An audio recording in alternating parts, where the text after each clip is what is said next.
Hey, what's going on everyone? This is iReviews back with another video, and as you probably know by now, Apple has released iOS 18.4.1 to the public. Now this is the latest update, of course, not bringing any new features, but bringing important security and bug fixes to your device.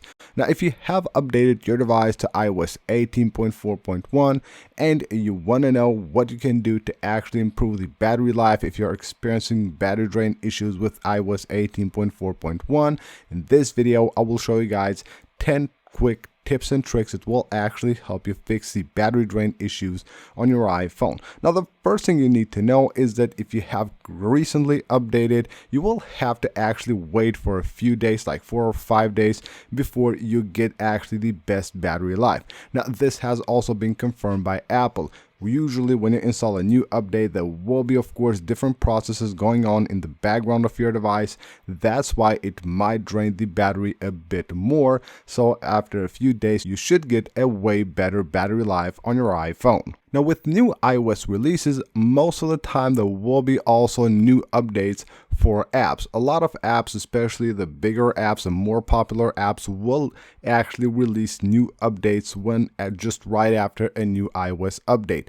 So what you need to make sure is that you have all of your apps up to date. You can do that of course by going to your account on your App Store app and just update all your apps. Or if you just don't want to bother with that, you can simply head on to your settings, go under apps, go to App Store here and make sure that you have auto updates enabled. That means that the apps will eventually get updated automatically without you having to bother with updating them at all. The next thing you must do is check out how you have actually set up the vibrations of your device. The haptic engine is something that will actually consume a ton of battery. So what I suggest you do is head on to Sounds and Haptics and make sure you check how you have the haptics here. Now I'll leave them on Never Play on my device. That's just my preference, but I think the best option here is play on silent mode, which means that whenever you have your device on the ringer mode, there will be a sound but no vibration, and then when you're on the silent mode, there will be no sound, but of course there will be a vibration.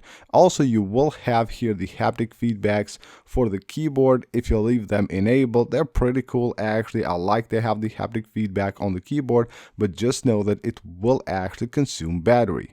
Next up will be 5G. Now you need to be very careful when setting up the 5G for your device. Now 5G of course will consume more battery than 4G and way more battery than Wi-Fi. So of course whenever you have a Wi-Fi connection available, make sure you connect to that, not to your cellular data, because it does consume more battery. But also leaving the 5G on if you're on a place, usually on an area where there is no good 5G coverage. That means that it will actually consume way more battery. Now what it does, it basically tries to connect and stay connected all the time to 5G. That way it will consume way more battery. So what I suggest you do, if you're on a place where you know there's not very good 5G coverage, just move to LTE or 4G, whatever you have in your area. That will actually be way better. Now, as you know, with the release of iOS 18, we have a new control center. It's a really cool look here, and of course the ability to actually customize it is again amazing. But a lot of apps, actually third-party apps, now offers basically different toggles controls for your control center. There will be a lot of them that actually will offer controls that are animated. Like I had here like different apps that had like different animations for the control center. You will be able to actually find them here if you have one of those apps installed and add them to your control center, but you will have to know that those do consume a ton of battery, because most of the time they will stay active even when you get out of the control center. That way, just consuming a ton of battery unnecessarily on your device. So just keep in mind here, make sure you keep a close look at your control center and what you have added there. Now the same goes for the widgets on the home screen and the lock screen as well. Now widgets are pretty cool. Here I have one from the Widget app. It is actually pretty awesome.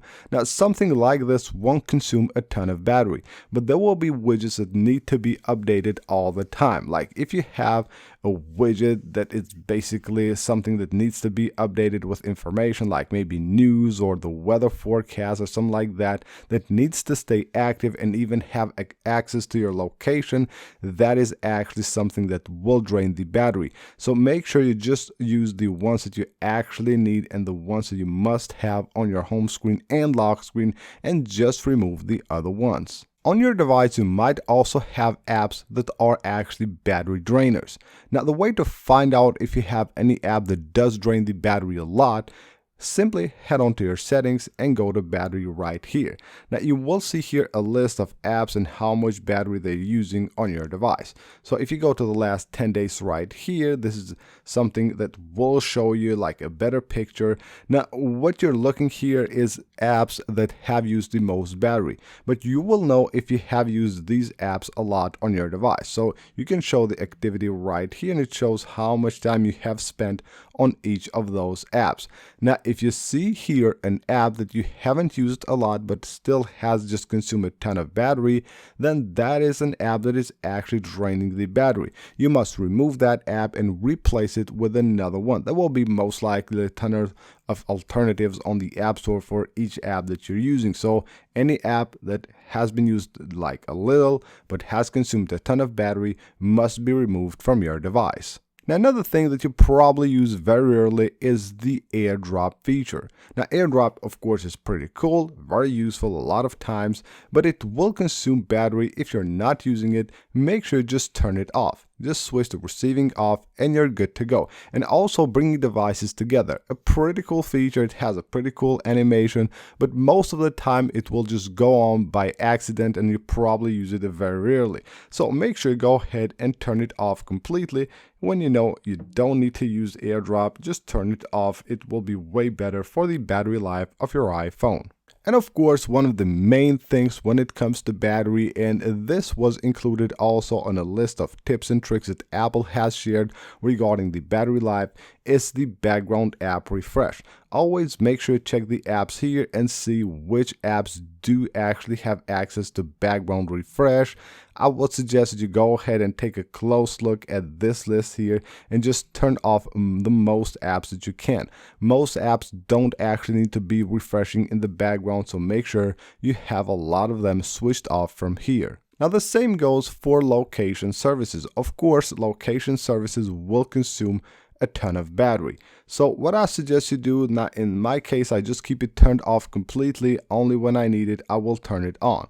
But if you want to have it on all the time, then make sure you go ahead and check the list of apps here that have access to your location. You need to make sure that you don't have just random apps here having your location. You turn off precise location for most of them. Of course, you need to have it on for things like navigation apps, but for other ones, make sure you only choose while using the apps, or just turn it off completely if you know you won't be needing location with that app. And last but not least is Apple Intelligence and Siri. If you're not using it, I suggest that you turn it off. It will consume battery, so turn it off. Also, when it comes to Siri, you will have basically a feature here that is maybe useful in some cases, but most of the time you will probably not use it and will consume a ton of battery. So under the accessibility settings right here, head on to Siri. You will have something here called always listen for Siri. This will be basically something that will keep your iPhone just like awake all the time, because it will be listening for that word all the time. Even with the iPhone facing down or your iPhone in your pocket, it will still be listening for that word to invoke Siri, that way consuming a ton of battery. So that is it for this video, guys. Hope you guys enjoyed the video. If you did and found it helpful, please make sure to hit that like button and subscribe for more videos, and I will see you guys on the next one.